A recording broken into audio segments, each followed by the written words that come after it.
தலைவர் விஜய் பங்கேற்ற பிரச்சார கூட்ட நெரிசலில் சிக்கி 41 பேர் உயிரிழந்த சம்பவம் நாட்டையே உலுக்கி போட்டது. இந்த சம்பவம் பற்றி சிபிஐ விசாரித்து வரும் நிலையில் நடிகர் அஜித்குமார் அடுத்தடுத்து அளித்த 2 பேட்டிகள் பெரும் பரபரப்பை ஏற்படுத்தியுள்ளது.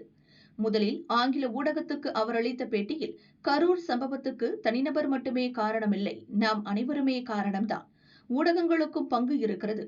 ஒரு சமூக கூட்டத்தை கூட்டி காட்டுவதில் நாம் ஈடுபாடு காட்டுகிறோம். இந்த போக்கு உடனடியாக முடிவுக்கு வர வேண்டும். கிரிக்கெட் பார்க்கவும் அதிக கூட்டம் வருகிறது. ஆனால் அங்கு இப்படி நடப்பதில்லை. சினிமா பிரபலங்களுக்கு மட்டும் இப்படி நடக்கிறது. அதனால் ஒட்டுமொத்த திரைத்துறையும் மோசமாக சித்தரிக்கப்படுகிறது. ரசிகர்களின் அன்பு எங்களுக்கு தேவைதான். அதற்காக கடுமையாக உழைக்கிறோம். ஆனால் அந்த அன்பை வெளிப்படுத்த உயிரை பணயம் வைக்க வேண்டாம். முதல் நாள் முதல் காட்சி கலாச்சாரத்தை ஊடகங்கள் ஆதரிக்க கூடாது என்று அஜித்குமார் சொல்லியிருந்தார். அவரது இந்த பேட்டி தமிழக அரசியலில் புயலை கிளப்பியது.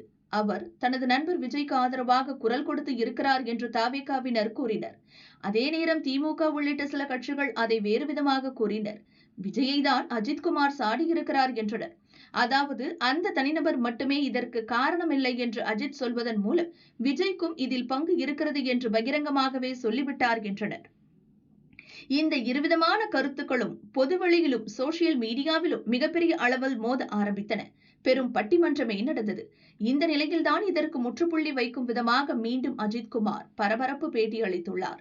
அதில் பல விஷயங்களை பகிரங்கமாக போட்டு உடைத்து விட்டார். அவர் அளித்த பேட்டி: ஆங்கில ஊடகத்துக்கு நான் அளித்த பேட்டி இளைஞர்களுக்கு நல்ல செய்தியை கொண்டு சேர்ப்பதற்கு பதிலாக ஒரு சிலரால் அவர்களின் அஜெண்டாவை கொண்டு சேர்க்க பயன்படுத்தப்பட்டுள்ளது. எனக்கு தெரியும், இங்கு எதை எடுத்தாலும் பரபரப்பாக்கத்தான் முயற்சி செய்வார்கள். ஆனால் நான் நேர்மறையான எண்ணத்துடன் எனக்கு பிடித்த பாதையில் பயணிக்க விரும்புகிறேன். ஒரு காலத்தில் சினிமா பத்திரிகையாளர்கள், விளையாட்டு பத்திரிகையாளர்கள், அரசியல் பத்திரிகையாளர்கள் என்று இருந்தனர். ஆனால் இன்று அரசியல் பத்திரிகையாளர்களை விட ஒரு சில சினிமா பத்திரிகையாளர்களே மிகவும் அரசியல் மயமாகி உள்ளனர். எனது நல்ல எண்ணங்கள் சில ஊடகங்களால் சரியாக கொண்டு சேர்க்கப்படவில்லை. மாறாக நடிகர் அஜித்துக்கும் விஜய்க்கும் இடையேயான மோதல் நடிகர் அஜித் ரசிகர்களுக்கும் விஜய் ரசிகர்களுக்கும் இடையேயான போர் என்பது போல் ஆக்கிவிட்டனர். நாம் நச்சு கலந்த சமூகமாக மாறிவிட்டோம். எழுதி வைத்துக் கொள்ளுங்கள். எனது ஆங்கில ஊடக பேட்டி 10-20 ஆண்டுகள் கழித்து மிகப்பெரிய பேசுபொருளாக மாறியிருக்கும். உங்களையும் உங்களின் குடும்பங்களையும் முதலில் பாருங்கள். பார்ப்பதற்கு தகுதியானதாக இருந்தால் திரைப்படங்களை பாருங்கள் என்று என் ரசிகர்களுக்கும் மக்களுக்கும் பல ஆண்டுகளாக சொல்லி வருகிறேன். படத்தை பாருங்கள் என்று மக்களிடம் இன்ஃப்ளூயன்ஸ் செய்ய மாட்டேன். ஓட்டு கேட்டும் வரமாட்டேன்.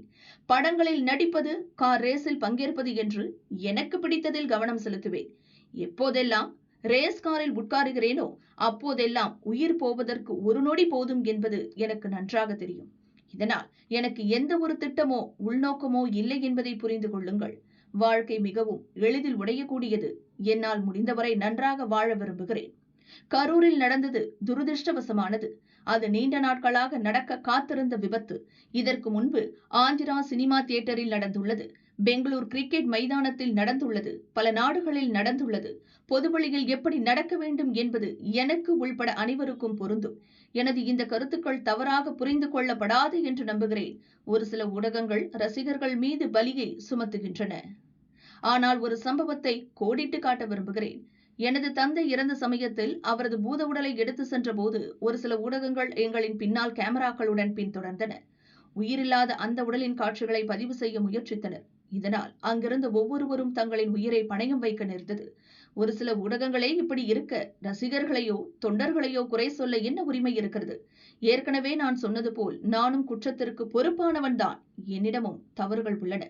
ஓட்டளிப்பதை நான் ஒரு குடிமகனின் கடமையாக பார்க்கிறேன். தமிழகத்திலோ இந்தியாவிலோ அல்ல, உலகம் முழுவதுமே மக்களும் அரசுகளும் ஒன்றுக்கொன்று பிணைந்ததாகவே இருக்க வேண்டும். மக்களாகிய நாம் உரிமைகளை பெற கடமைகளை செய்தாக வேண்டும். ஆம், சில சமூகங்கள் சுரண்டப்பட்டு துன்புறுத்தலுக்கு ஆளாக்கப்படுகின்றன. அதுபோன்ற மக்களுக்கு குரல் கொடுக்க அரசியல் கட்சிகளும் மக்களால் தேர்வு செய்யப்பட்ட தலைவர்களும் உள்ளனர். ஆனால் உள்நோக்கத்துடன் பாதிக்கப்பட்ட மக்களுக்கு குரல் கொடுப்பதாக சில போலி சமூக ஆர்வலர்கள் உள்ளனர். அதுபோன்ற போலிகளால் மூளைச்சலவை ஆகாமல் இருக்க மக்கள் விழிப்புணர்வுடன் இருக்க வேண்டும். அதேபோல் எனது பேட்டியை விஜய்க்கு எதிராக கட்டமைக்க சிலர் முயற்சிக்கின்றனர். அவர்கள் அமைதியாக இருப்பது நல்லது.